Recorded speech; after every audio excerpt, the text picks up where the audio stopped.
What up, fam? I am Dr. De Luna, and you are listening to Drop It Like It's Doc podcast. Today, we are going to be covering simple health hacks for gut health that you may not have ever thought of before, but truly, they are going to change your tummkins for the better.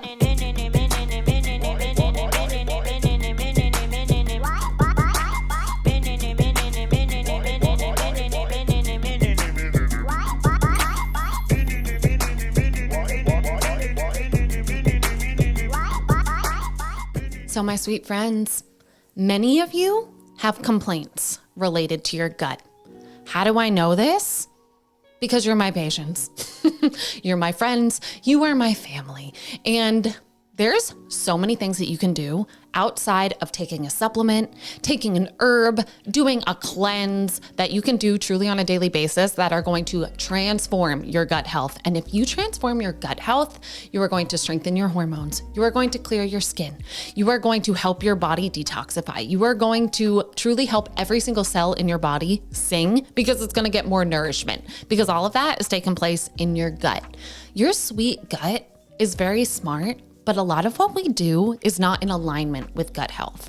And many of us are very stressed. Let me just paint a picture for you. A lot of individuals, when they are eating, they're not even there. You're like, what do you mean, doctor? I am there. Are you though? Are you there? Or are you in some far off land scrolling on Instagram? Are you stressed out reading emails? Are you just shoving food down your gorgeous throat in between clients or whatever it is that you do? If that is that case, your nervous system is going to be telling your body, we are not digesting this food. We just cannot do it. And I promise you, if your nervous system is telling your body that, symptoms such as bloating, indigestion, heartburn, pain, cramping, farting, burping, fermentation. Those are all inevitable.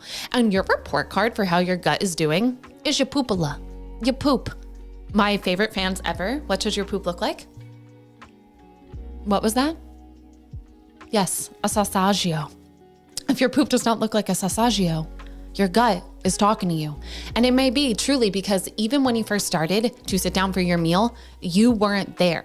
You need to be in the parasympathetic nervous system while you are eating. So first thing that you can do to help transform your gut, which again is going to transform most complaints that you have, is just be in the parasympathetic state while you're eating. How do you know if you're in this state? You're gonna feel yourself salivate. If your mouth is dry, that's a sign to you that your digestive system is off. Why? Digestion actually begins in the mouth. Even to take it a step back, digestion begins in the brain because if you're thinking about your food, it's called the cephalic phase of digestion. That is telling your nervous system, hey, can we get ready? It's going to tell your mouth to make more salivary amylase, which is going to break down your carbs. It's going to tell your stomach to make digestive enzymes and hydrochloric acid, which is going to break down your protein. It's going to tell your pancreas to release a whole bunch of lipase, amylase, different protein enzymes that are going to further break down your food. It's going to tell your liver to release bile to emulsify fat. And if that cephalic phase isn't even happening because you are stressed, because you are multitasking, because you are distracting yourself from being in your body, none of that is going to happen. So I want you to think about your food. I want it to be a mindfulness, pleasure-filled experience because food is joy. Food is nourishment. It should give you pleasure. It should not be a source of stress. If you're sitting down in front of your plate and you're like, uh-oh, I know I shouldn't be eating this. I know this is going to hurt me.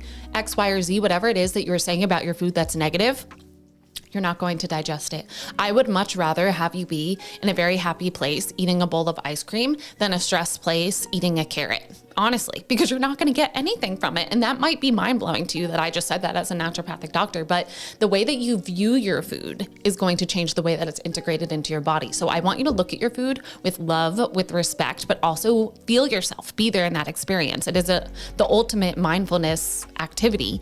And mindfulness just means that you are fully present, that you are involved in that process, and that you're not letting your mind pull you out of that experience. So you can smell your food, feel yourself salivate. You can taste the subtle flavors. I want you to chew truly 20 to 30 times before you swallow. I know.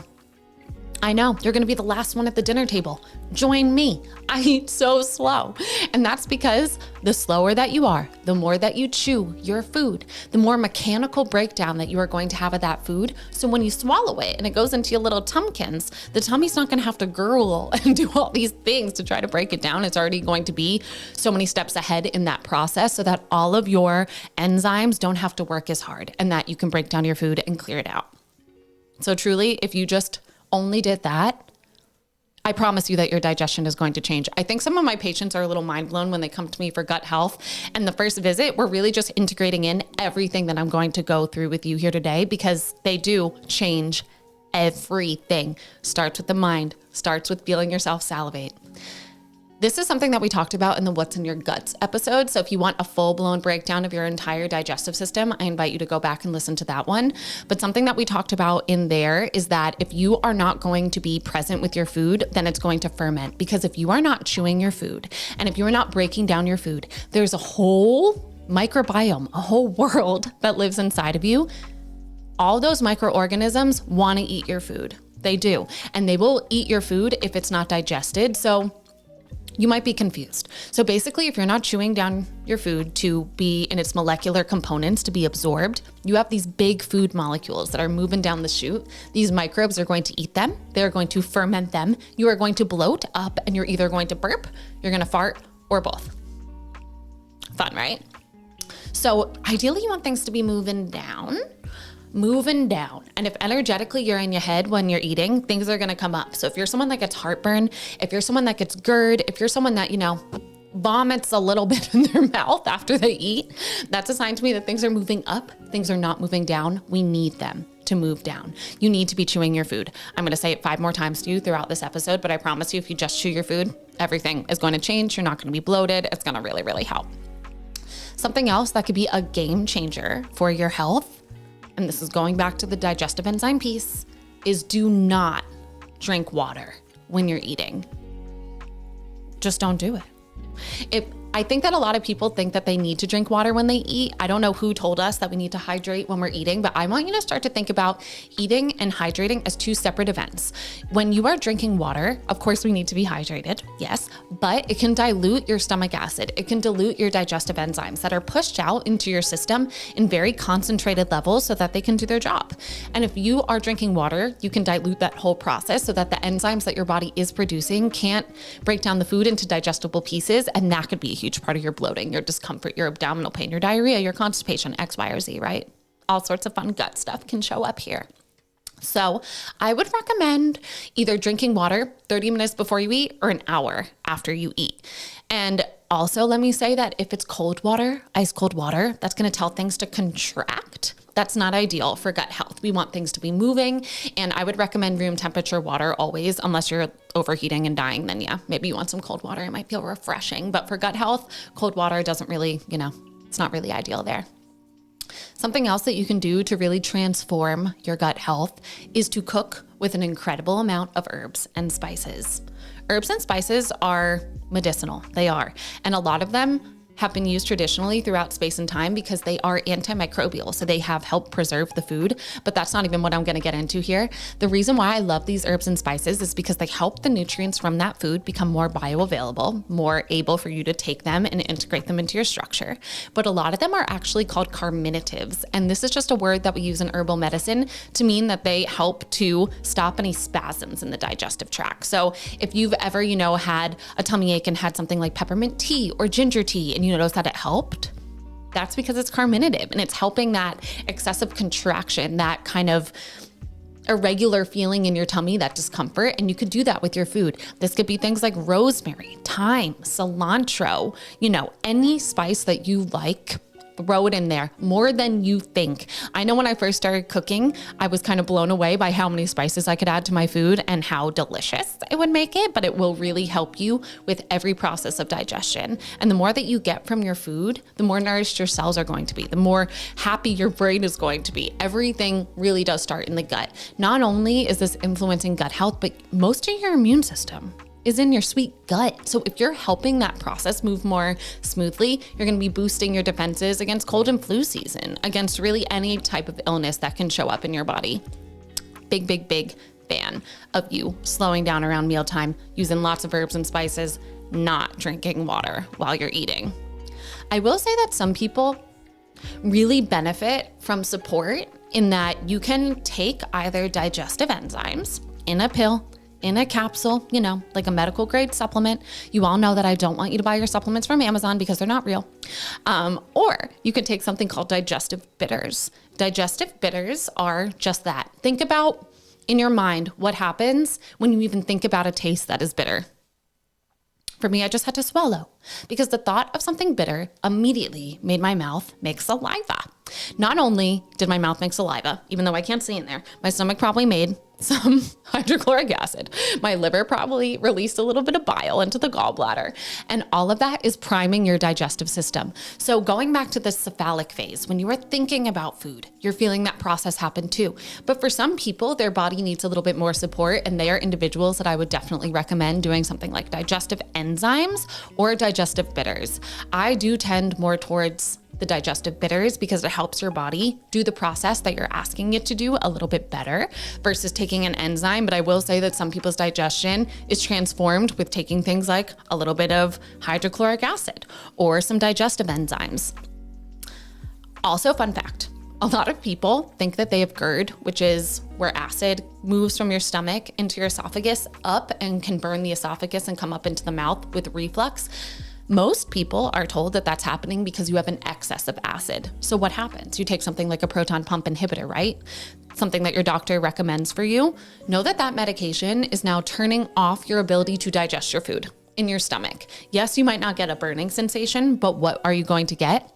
Lots of vitamin and mineral deficiencies. You're probably going to get bloated. You're probably going to notice changes in your poop. And that's because you have kind of turned off that digestive enzyme functioning from the top down. And I would absolutely advise against that because most individuals, the reason why things are coming up is because there is a door, a sphincter, between the esophagus and the stomach. That door is open in something like GERD, so food can come up. And the way to close that door is usually with stomach acid, because stomach acid will tell that muscle to contract. It'll tell it to close. So do you see how I explain that? Do you see how we got here?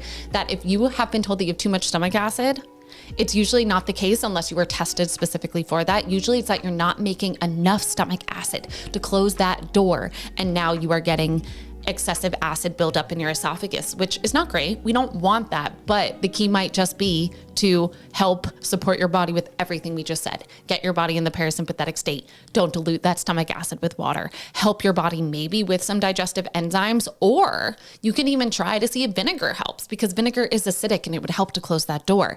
There's so many things you could do. I love herbs for this too. There's an incredible herb called fumaria that can help tone that esophageal sphincter. And again, fam, I want to remind you that herbs are medicine, so I don't want you to just go buy it, because if you are on a medication, it can absolutely interact with that medication, and I am not your doctor. So you want to talk to someone that is your doctor about these types of things, but just really good ideas for you.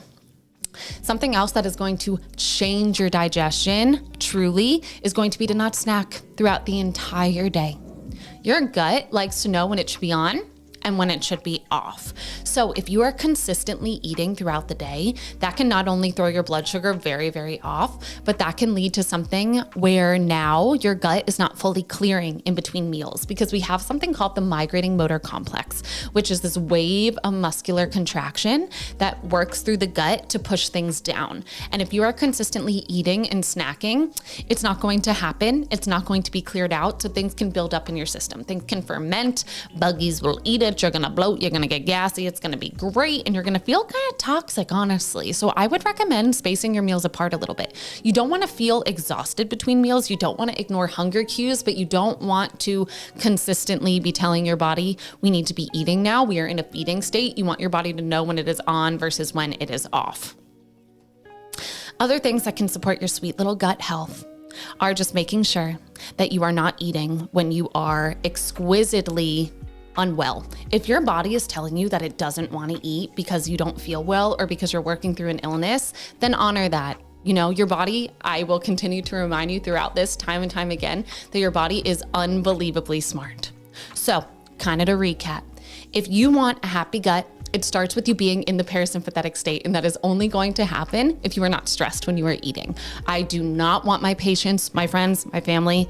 You are my friend. You are my family at this point, in case you did not know. I don't want you to be stressed when you're eating. I don't want you to be on your phone. I don't want you to be answering emails. I definitely don't want you to be doing this in the car. I actually giggle to myself when I see people eating in the car because I'm like, all right, they are gonna have gas in about 5 minutes or heartburn, one of the two, right? So you need to be in parasympathetic state. You are not going to drink water when you are eating. You are going to give your body time to clear between meals.